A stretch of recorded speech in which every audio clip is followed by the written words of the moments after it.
برج الأسد. برج الأسد أنت على مرحلة هامة عنوانك فيها عودة وبقوة بعد فترة ابتعاد عن الساحة، بعد فترة من الممكن أن يكون تعرضت لمحاولة لإبعادك عن المسار الصحيح في كل شيء في حياتك، وكل شخص على حسب خط سير حياته. هتكلم معاكم بالتفصيل عن تلك الطاقة والعودة بأمر الله وبشرة خير رغم التأخير، لكن كل تأخيرة وفيها خيرة زي ما بنقول عندنا في مصر. هتكلم معاكم بالتفصيل. بوجه الشكر قبل ما اكمل للناس اللي تجاوبت معايا في موضوع الاشتراكات. الحلقه اللي فاتت اتكلمت على الناس اللي بتدخل عليها بالالاف وبتنسى تعمل اشتراك في القناه. لما قلت كده فعلا ناس كتير جدا اشتركت وقالت لي احنا ما كناش اخدين بالنا. فاشكر الناس اللي عملت لي اشتراك في القناه واللي بتتفرج علينا وفاكره انها مشتركه وهي مش مشتركه اساسا. يعني طبعا عشان الفيديوهات ممكن تظهر لك من غير، بس بتقعد فتره ومش بتظهر لك تاني، عشان كده لازم الاشتراك عشان يكون في استدامه في الموضوع ان القناه تظهر لك. اللي حابب يتابعنا يشترك ويكمل معانا. اللي عايز قراءه خاصه بعمل القراءه مكالمه مباشره، بعرفك كل شيء عن حياتك. انتظروني لاخر حلقه عشان اقول لك ازاي القراءه بتتم، ونبدا في حلقه مهمه لحبايبي برج الاسد. السلام عليكم ورحمه الله وبركاته. برج الاسد الفتره من يوم 24 الى نهايه شهر سبتمبر 2023. ونقول ايه الحكايه؟ ده احلى حكايه بامر الله. اولا القمر ينتقل من بيت الى اخر كل يومين او 3 ايام. خلال اليومين او 3 ايام دول بتصنع معك فارق في جزئيه في حياتك، سواء العمل، المال، وهكذا. هقول التدريجه اللي هتسعد الكثيرين منكم. اولا القمر في بيتك السادس، بيت العمل، يوم 24 و25.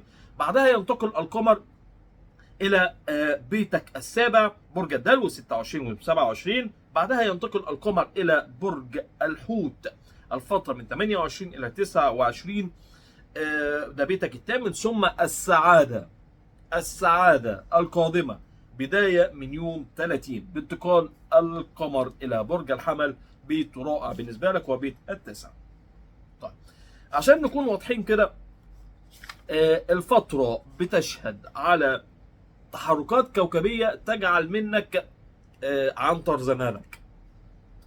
يعني التحركات الكوكبية الموجودة زي تحركات القمر يجعل لك الدافع انك عن حقك تدافع، وعن حياتك هتكون ماشي فيها بخطوات جدية. القمر في البداية في بيتك السادس. ماذا يحدث في وجود او مرحلة وجود القمر في بيتك السادس يوم 24 و25؟ هي من الفترات التي تتعلق بالنسبة لك بالعمل والصحة، مكان العمل وصحة حضرتك أو حضرتك. في العمل تتأكد أنك تسير على الطريق الصحيح، تتأكد أنك تسير على الطريق الصحيح حتى لو كنت بتترك عمل وتنتقل لعمل آخر. يعني من الآخر كده هيبقى ضميرك مرتاح للي انت بتعمله، سواء في عملك، سواء انتقال من عملك، سواء جوه عملك نفسه انت بتشتغل ازاي، مع اصدقائك في معاملات وحكايات هتحصل، اصدقاء العمل طبعا.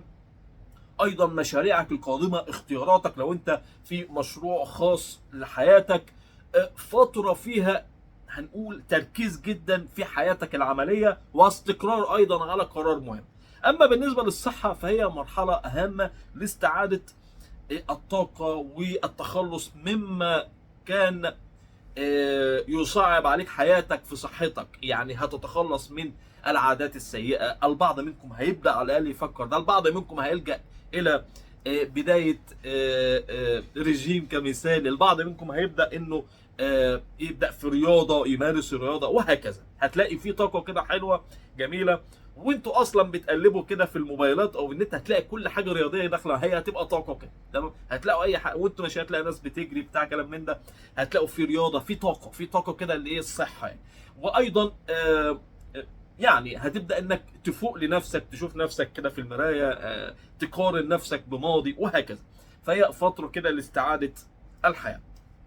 القمر بعد ذلك ينتقل الى بيتك السابع.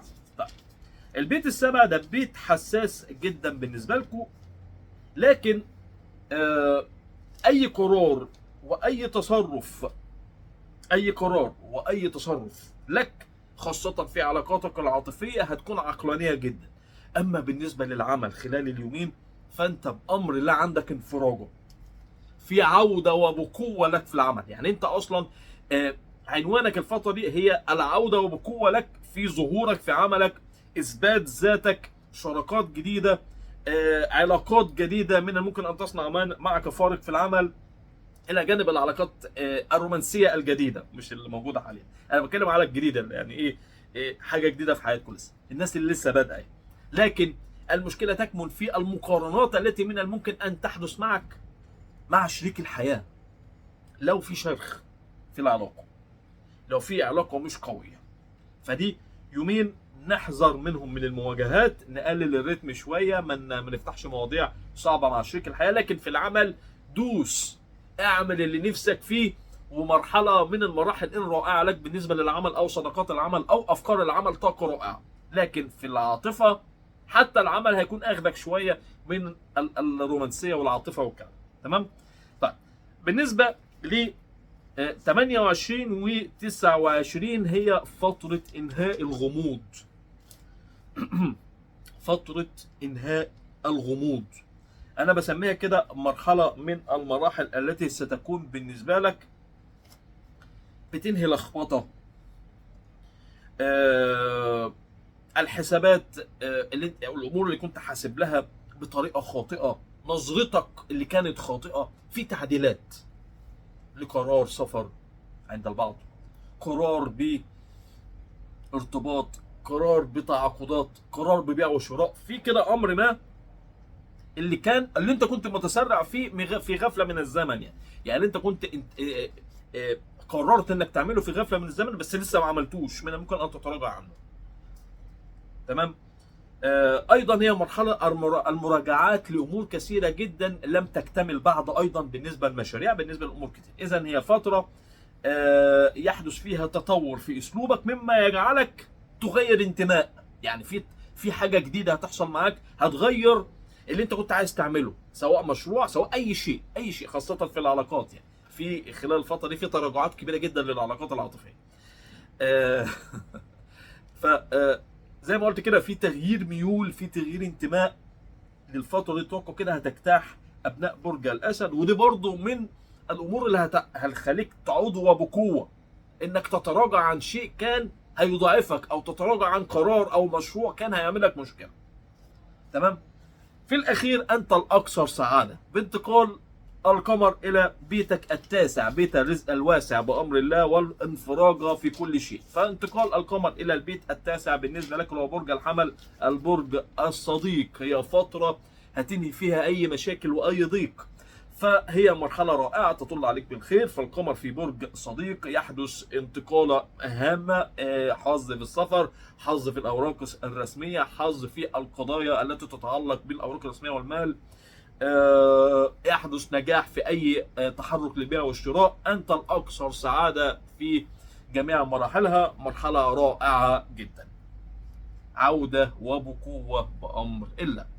هاي تاني تنويه الناس اللي بتتابعنا عن طريق الفيديوهات المقترحه واللي داخله على القناه جديد، في زرار اسمه اشتراك او سبسكرايب على حسب المزرعه اللي دوست عليه وبقيت مشترك معانا في القناه. اللي عايز قناه خاصه بعمل القناه مكالمه مباشره الساعه 2 3 بكشف لك كل شيء في حياتك وبعرفك طريقه خلال السنوات القادمه، السنوات الاكثر حظا اقل حظا، كل شيء. اللي عايز قراءه يتواصل على رقم رص كاتبه على الشاشه وكاتبه على عنوان الحلقه. يا رب كده حبايبي برج الاسد جميع الابراج تكون بامن وامان. السلام عليكم.